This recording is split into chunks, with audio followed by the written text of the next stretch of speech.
You know what I'm saying? So her argument, y'all heard on the video. I don't give a damn if y'all can hear her voice. Fuck it. She want to be on the internet making noise. This phone be glitching. Like I literally had to live over there and I started recording over here and it just be coming in sometime. This damn Galaxy be glitching. You know what I'm saying? Even my iPhone do that too. I don't know why. I don't know if I'm being watched or what. Cause you know I'm somebody important if you know my last name. Google my last name. You will know why I talk the way I talk. But her whole thing, he was just telling her everything I just said in that last video. And he basically telling her, like, lady, is no excuse. But a lot of y'all mamas and daddy need to tell y'all sorry ass. And her whole argument is, well, it's not that easy for some people. It's not easy looking for a job. It's not easy getting told no 10 times a month, going on 10 interviews. It's not easy.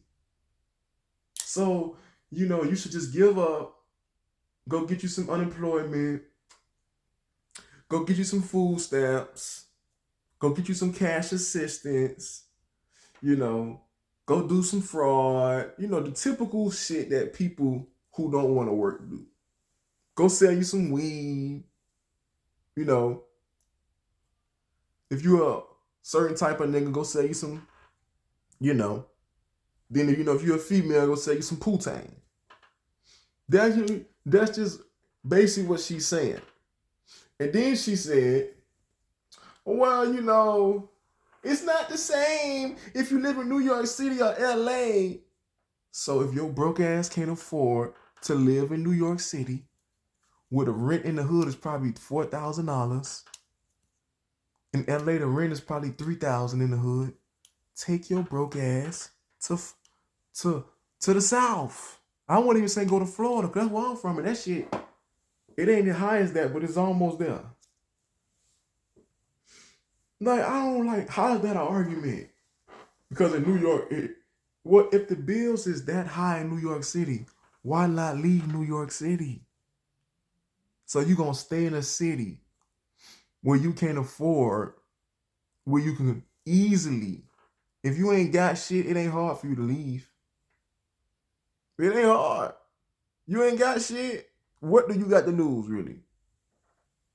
Especially you got kids, you can benefit off your kids, get you some housing. Make sure you get your housing in order before you get there. Because I don't want you to be out here walking the street, especially this time of year. Them white folks might do something to you in the South too. So don't be out here walking around the street with your kids.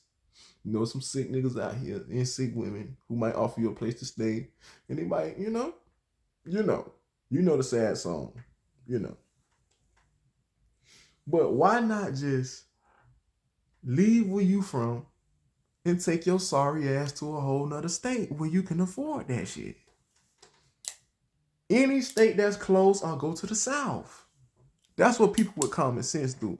See, that's when a husband or wife or a good boyfriend and girlfriend comes together and makes sense. Because two people with common sense ain't gonna stay broke forever. They ain't gonna just stay on food stamps and just cheat the system.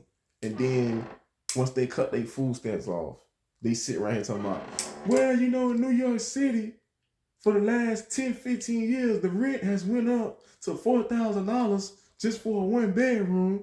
Well, down here in Cali, the rent has went up to $3,000. So, just because the rent is up, I'ma just sit here and I'ma just suffer with my kids and let my kids grow up to be teenage parents. Let my kids grow up to be drug pushers, gang bangers, robbers and thieves, scammers, connivers, pimps, whores. Because that's what breed that type of stuff. When a kid have to go through their whole life not getting what they want, have to see their mama and daddy struggling, most of the time that's the life they're going to lead. Because they don't want to live. Most kids don't want to grow up and live like that unless they sorry just like their mamas and daddies. But I just want to leave y'all with that.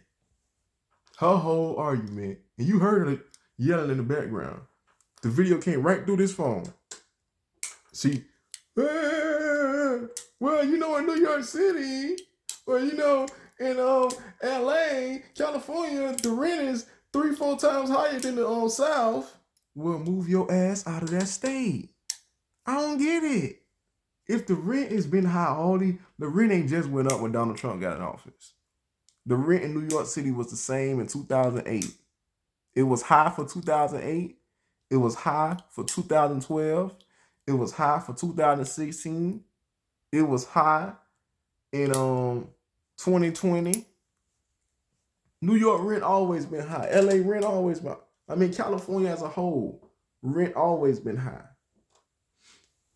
You know what I'm saying? At least the major parts of California. Probably upstate New York a little cheaper than the city. I would hope so. Living in the middle of nowhere, I would hope your rent wouldn't be the same as the city. I would hope so. Just like down here in Georgia, if you don't stay in Atlanta, your rent probably be $1,000 cheaper. You gotta pay for the scenery. You gotta pay for the convenience. You gotta pay for a Publix on every corner, a Kroger's on every corner, a Chick-fil-A on every corner, Checkers, Longhorn Steakhouse up the street, Cheesecake Factory, Red Lobster, Houston's Restaurant. You gotta pay for that type of shit. You think they gonna just let you stay in the community and pay $1,200 rent and they gonna give you all the amenities when you could just walk out your front door, you could see downtown, you know, you could see a fountain of the city, you could see the whole city skyline, and they gonna just let you just pay the bare minimum, but your neighbor's paying $1 million for their condo. But your neighbor's paying $1 million for their house. Come on, bro. You gotta understand, this world ain't even really racist no more. It's classism. It always been classism and racism. But y'all too stupid to realize that. Y'all just rather argue them po-ass arguments. Well, you know, us black people been down since the 1500s. You know, once they took our kingdom from us, you know, we had it bad. We been having it bad for 1500